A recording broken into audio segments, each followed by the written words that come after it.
I was a cub reporter, and you were still at the company that bore your name. You were at Shugart. Oh, Shugart Associates, yes. Yeah, and the next time I saw you, you had just finished a stint running a bar and owned a fishing boat or something.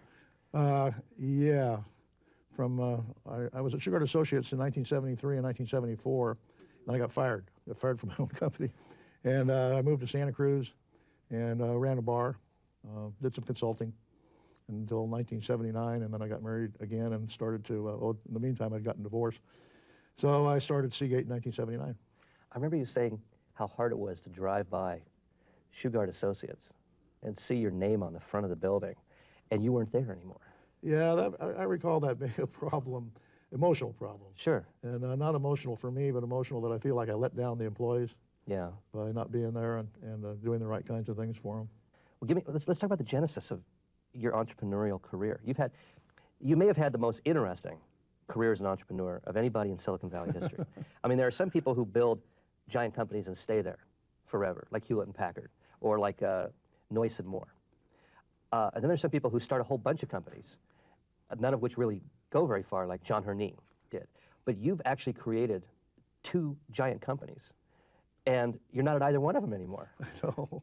How does this happen? Is there something about you or your style or your attitude? Or I've often wondered about that, Michael, whether the only 2 companies I've ever been fired from were the 2 companies I started. And I've wondered about that. Are you just too damn eccentric? I don't know. I didn't get fired from Memorex. I didn't get fired from IBM, which were the 2 other companies that I had worked for. And the 2 most buttoned-down companies around. I mean, it's very interesting to look at you now with your Malaysian shirt on. It's hard to imagine you being at IBM in the 50s. I learned a lot at IBM. IBM was a great learning experience for people. I started there in 1951 and left in 69, 18 years. And IBM taught me so much. Were you a company man? Oh, very much so, very much so. The only dress code that I ever broke, I think, is that my white shirts with ties were short sleeved. Oh, well, there you go. You were the radical in the outfit. I was the radical, but nobody ever complained about that. No, I learned an awful lot. IBM does a great job of camaraderie, generating camaraderie with their employees and educating their employees. I think IBM is a great company. I think I was allowed a lot of freedom at IBM, and did I learn to be an entrepreneur? I don't know what an entrepreneur is, but IBM fostered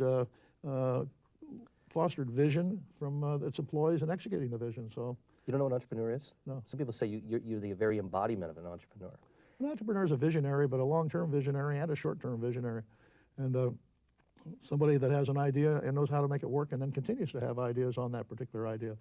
And that's an entrepreneur, but you have a lot of those kinds of people in the same companies, I believe. Did you pick up the entrepreneurial fervor then, looking around? I mean, here's 150 startups occur right during that era when you arrived at Memorex. Michael, I've had the entrepreneurial fervor since I was 6 years old. Okay, so how did it manifest itself at 6 years old? You have a bicycle, a newspaper route, or? All those, as a matter of fact, yeah. In fact, I published a newspaper from my house. Well, it's a good thing you got out of that business. There's no future in that. I don't recall if I ever made any money on that, but yeah, I ran a little bicycle repair shop in my backyard underneath the walnut tree. And where was this? This was in Chino in Southern California. Okay. And I always was doing things like that, had a vision of, well, actually, because we were poor, and I didn't know we were poor at the time, but I found out later we were poor, I was looking to make some contribution to the family, like supporting myself. And so I was constantly looking for things to do, and I had several paper routes and so forth. Now, your mom strikes me as a remarkable character. You quote her every once in a while. She was a wonderful woman. Tell me a little about her. What was she like? She had a great, well, she was a great teacher. Actually, she was a real teacher. She taught elementary school. And she was a great teacher, had a good set of social values, which she passed along to me, and I think I got those very, very early. She enjoyed life. I think she passed that on to me, which I learned very, very early. You have to enjoy life. And she was the one that taught me that there wasn't a shred of evidence that supports the notion that life is serious. So I learned to enjoy myself with my mother, and I learned to be socially responsible and be fiscally responsible. I love her aphorisms. She had one that struck me as hilarious. I'd never heard the second part of this, which was, all work and no play makes Jack a dull boy. Oh, yeah. But then she added to that. She always added to that, all play and no work makes Jack unemployed. Right. She always added that. She was a wonderful teacher. There's also a story of you coming home from a baseball game, a Little League game, I guess. Oh, yeah. I came home. I wasn't, in those days, they didn't have Little League, but it was a baseball game, and I must have been 12 years old or so. And I said, Mom, I really played well today, caught several fly balls, picked somebody off second base, and I hit a single and a triple. wasn't I good? And she said, Alan, that you were good. I just wish somebody else had told me. And I remembered that all my life. Nobody likes a braggart.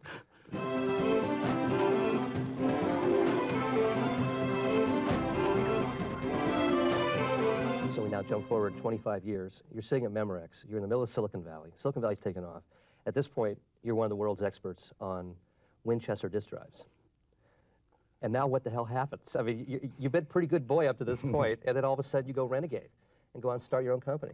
Well, I don't consider myself as an expert in anything technical kinds of things. Yeah, I think but one of the things, among managers, you one knew of it the, as one well of as the things I anybody. think that I've been very good at, and still I'm good at, is hiring good people.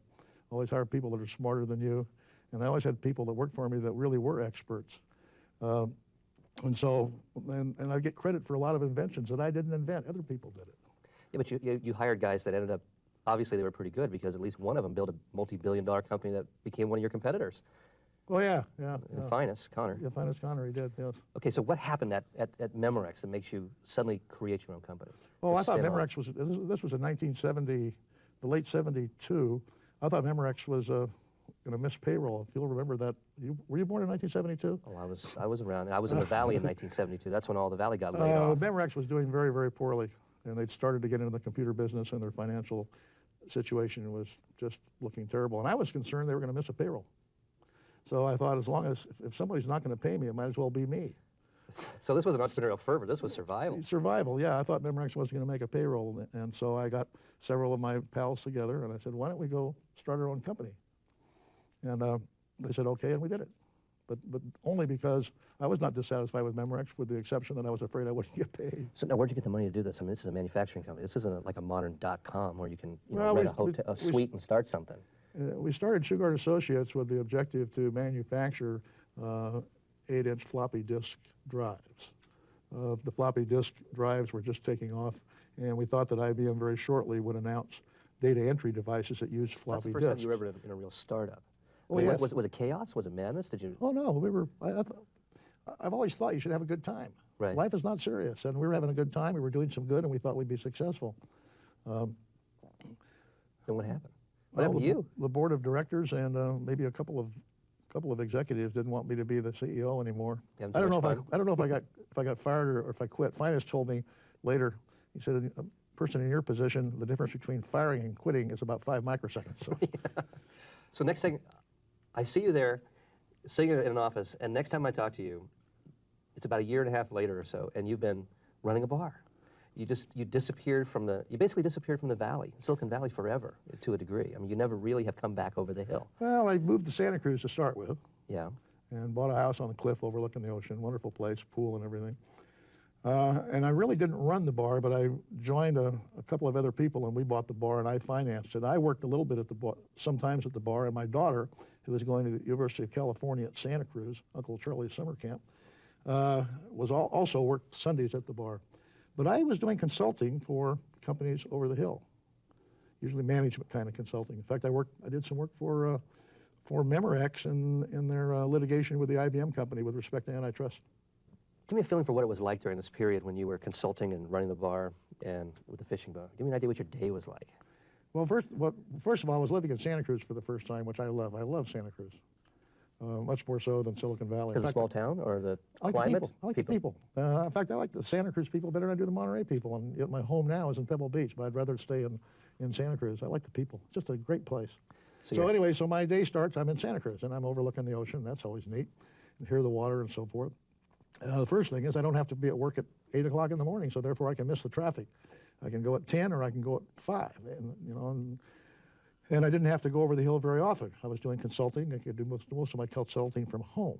Right. And so I would consult for a while. And depending on the particular day, I might have to go to the bar and clean up from the previous night or maybe not clean up. And depending upon the season of fishing, maybe that was a season where I should be going out very early in the morning and catching salmon. So all these parameters worked towards telling me what I should be doing that was day. the fishing boat? Was it? I mean, was The that? fishing boat was during salmon season, Okay. during commercial salmon season. So you were commercial. I was fishing commercially for salmon, and then or albacore later on in the year. And I fished out of Santa Cruz, or when the Santa Cruz Harbor shoaled over, I sometimes moved my boat to Moss Landing. One year, I moved my boat to San Francisco, and I housed my boat, berthed my boat in Ballina Bay in Alameda, Yeah. and I fished every morning out of Ballina Bay. I went out to the Golden Gate Bridge. That was a lot of fun. Did you ever see, I mean, were you ever on the boat and see some old Valley friend going by and his, you know, No. the Mercedes in his suit on his way to the office, and No, you're casting off, heading out? I don't worry about other people for Well, I crying know, out loud. but just you could just the idea you would see, I've come a long ways from that in a very short time. No, because I always thought that I enjoy life more than everybody else. Well, it's a good attitude. So it yeah. doesn't bother me if somebody drives by in a Mercedes and I'm in an old fishing boat. I'm sure I'm enjoying life more in my old fishing boat. But the fishing out of San Francisco Bay was fantastic. You'll never have the same experience going underneath the Golden Gate Bridge in the morning and coming back at noon. It's just magnificent. It's just great. And particularly if you've caught some fish and you can stop at Aliota's Fish Market and sell it.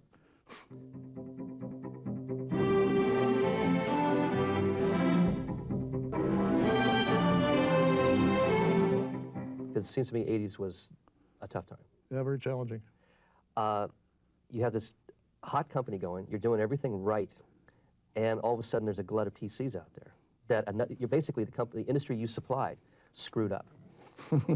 You know, they over manufacture. There was overcapacity of PCs out there, and so all of a sudden your orders dry up through no fault of your own, and Well, you're stuck. you could probably blame us for not looking ahead and seeing that it was going to happen. I don't know. But yeah, it was a tough business in the 80s just because of too many PCs and not a big enough market for our disk drives, no question about And it. so all of a sudden you find yourself in Memorex's position of not sure you're going to be able to make the payroll. No, I don't think we ever got that far. I know I've talked about running around to the banks in New York with Don Waite looking for a loan, but I always had confidence that we would survive and we would get money and we would grow again. I heard when you went to New York and asked for money, they sent you to the workout The department, workout department. which is yeah. for like with all the deadbeat accounts. Yeah, right. And but I never had any doubt that we would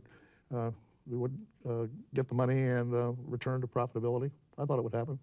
What do you do during those times, though? I mean, you've obviously got to deal with huge morale problems. You know, you're scrambling to get money. You're racing around trying to maintain the relationship with the people you're supplying to and trying to get some market intelligence on what's going to happen next. And then you've got to do layoffs. You've got morale collapsing. How do you handle all that stuff at one time? Well, that's all part of being a leader, I guess. A leader has to be able to juggle a lot of balls and don't drop any. And I guess it never occurred to me that I had an impossible task at all. It was just that was the job at hand, and I did it. Now, looking at the history of the disk drive industry, there must have been a number of times you woke up at 3 o'clock in the morning and said, how come I didn't get into semiconductors or I didn't get into software? Because disk drives has to be the toughest business. Disk memory is the toughest business in all of tech. It's a complete roller coaster ride. I mean, I was looking at the history of Seagate, and at certain times you're the darling of Wall Street, and then a few years later, in the mid-'80s, you're begging for money from banks in New York. You're laying off thousands of people. You're moving operations to Malaysia. And then a few years later, the company's racing towards $10 billion. And then all of a sudden, you lose $423 million in 2 quarters, and the stock has collapsed. This is insanity. I mean, why would anybody stay in a business like that? Well, I guess you. The answer is I don't know. I really don't know why anybody would be in that kind of business. I would not want to go back into that kind of business, no question about it. But I never woke up at 3 o'clock in the morning worried about that sort of thing. Well, you must look in the papers now and see these .com kids who start these little companies and their market capitalization is $4 billion and they don't have any sales yet. I think it's great. Yeah, but you were in a business where you fought for 20 years to maintain margins of 20%. Yeah. But you know, I really enjoy success, and not just my success. I like to do things well. Doing things well in the disk drive business was very challenging, but we did things well. But I like other people's success, and so when I see all these kids, as you call them, starting these .com companies and becoming billionaires, I'm happy for them. That's success. I like to see people successful. I think it's great.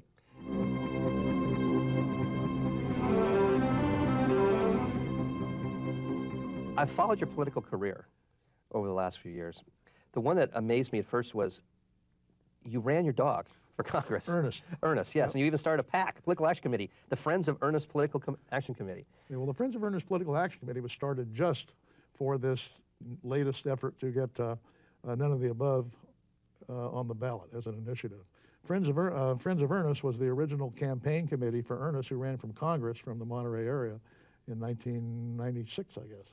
Well, now that's a classic bit of your playfulness, but you can imagine. It wasn't playful. But it you was can a imagine protest. but you can imagine politicians would get pretty upset that you're running your dog. Well, I wrote a book called Ernest Goes to Washington. Well, not exactly, because he didn't win. Right. But the individual who wrote a story or an article, a lead-in article for my book Ernest Goes to Washington was none other than Leon Panetta. Oh, really? So all the politicians didn't think it was a dumb thing to do, because what we were trying to do was provide a vehicle for protest, get more people to get active in politics. Most entrepreneurs enjoy being inside their corporations, partly because the company is their creation, it's their world. And to step out into the political arena where you're no longer in control of events, and you're now one of many individuals out there. It's always been a dangerous step.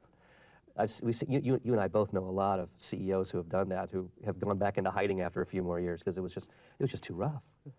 Michael, it's all part of balance. I mean, if you're so tied up in your own company that you can't do anything else, then you're not having a good time and you're not going to be contributing to society. You have to do other things.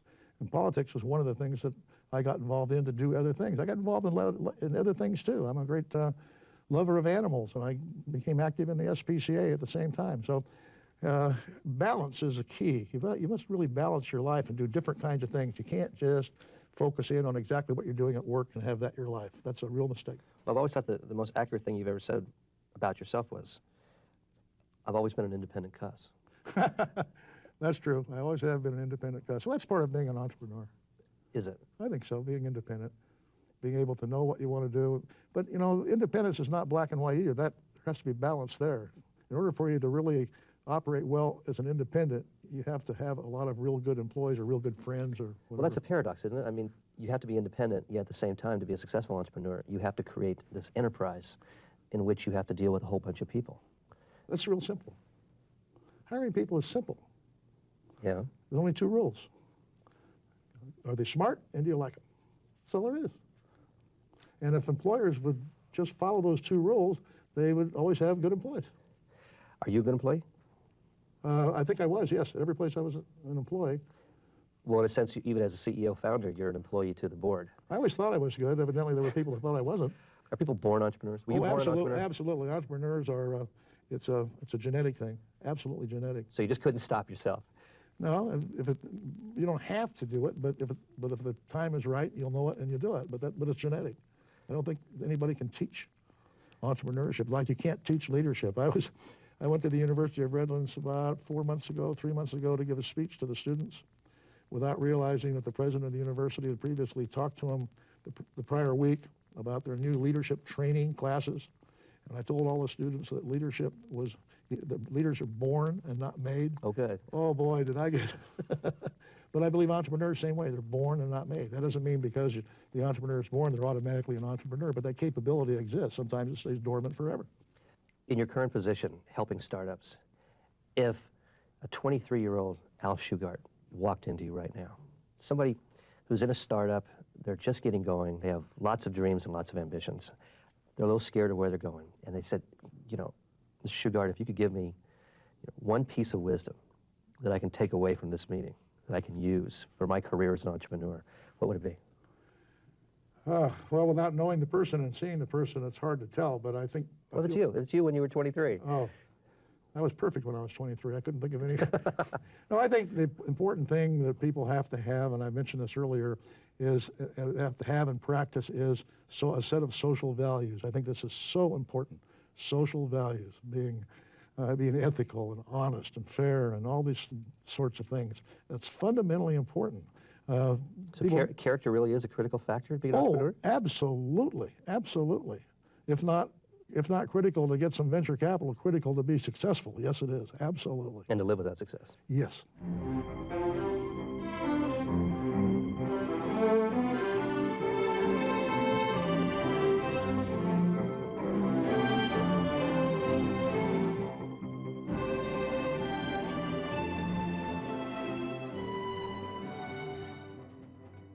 National broadcast of Betting It All, the Entrepreneurs, has been made possible by the following corporate funders. Applied Materials, producer of systems and services for the worldwide semiconductor industry. Applied Materials makes the systems that make the chips that make the products that change the world. Applied Materials, the information age starts here. Additional funding provided by Hewlett-Packard, the original company of inventors who celebrate the men and women everywhere who invent the ways we live and work. Hewlett-Packard urges you, keep inventing. By Mayfield, a recognized Silicon Valley-based venture capital firm creating revolutionary companies for the 21st century in communications and the Internet. And by Goldman Sachs, a global investment bank and securities firm advising and financing leading technology companies worldwide. Goldman Sachs is proud to support innovation and technology.